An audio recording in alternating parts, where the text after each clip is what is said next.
أنتقل بعد ذلك إلى الجزئية الثانية، وهي التصوف. التصوف أيها الأحباب علم شرعي حادث في الملة كبقية العلوم الشرعية، يعني أصول الفقه وأصول الدين وعلم التعبير وعلم القراءات، كلها علوم شرعية حادثة في الملة على حد تعبير ابن خلدون في المقدمة. والتصوف هو مقام الإحسان من الدين، ولذلك تعددت أسماؤه، لأن تعدد الأسماء يدل على شرف المسمى.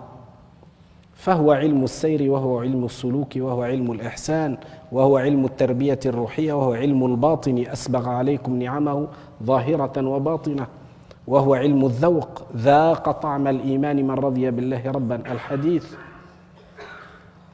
هذا العلم الشريف هو سنام الدين، على حد الرواية التي جاءتنا من طريق سيدنا ابن عمر عن سيدنا رسول الله صلى الله عليه وسلم في صحيح البخاري: إسلام فإيمان فإحسان، في حديث ما يسمى السؤال والتصديق، يسأله ويصدقه.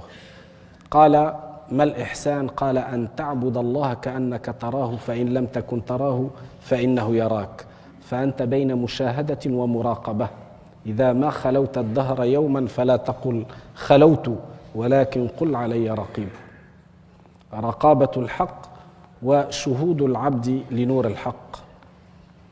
هذا العلم تنازع الناس في الصوفي واختلفوا فيه، وعدوه مشتقا من الصوفي، ولست أنحل هذا الاسم إلا فتى صافى فصوفي حتى لقب الصوفي. فالتصوف صوف في المخبر كما قال الشيخ زروق، وصفاء في المظهر، وصفاء في المخبر كما ذكر الشيخ زروق في القواعد، وعليه ابن خلدون وزكي مبارك من المعاصرين. من الصوفي؟ في هذا نجد في كتاب التعرف لمذهب أهل التصوف للإمام الكلاباذي رضي الله عنه، وهو أحد الكتب العشرة المعتمدة في التصوف، وتسمى الكتب الينبوعية في التصوف، وهي 10 أذكرها حين يقتضيها السياق لاحقا إن شاء الله. هذا العلم عرف في كتاب التعرف بعدة تعريفات، وفي بطون كتب أخر، إلا أن هذا أشهرها وأجمعها لهذه التعريفات.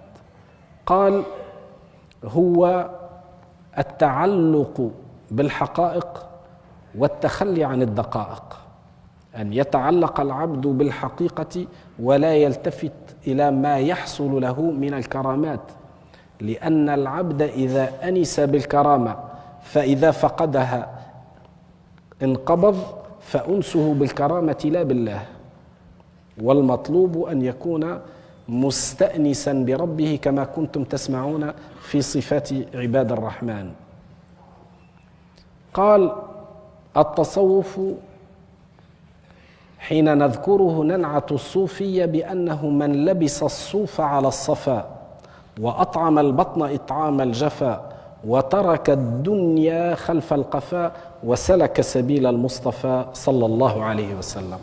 هذا هو الصوفي. وقال: الصوفي بين تخلية وتحلية، لقول الصحابي: كان سيدنا رسول الله صلى الله عليه وسلم يفرغنا ويملأنا، يخلينا من جملة الرذائل ويحلينا بجملة الفضائل.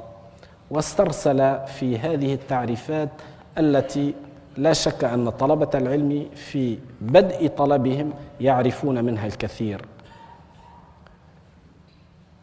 حين نأتي إلى الدراسات العليا في التصوف التي نقدمها في الجامعات، نجد أن هذا العلم لتميزه له 4 قواعد معرفية، وهي القواعد التي تعرف بالقواعد الإبستيمية أو les assises épistémologiques، معنى ذلك التي لا يمكن أن نضبط المعرفة الصوفية بدون الارتكاز على هذه القواعد ال4، وهي الحد التعريفي، والحد المصطلحي، وحد الانتقال من العبارة إلى الإشارة، والحد النفسي يعني الروحي الذي به نعرف البصمة الروحية للكاتب الصوفي أو صاحب القول الصوفي.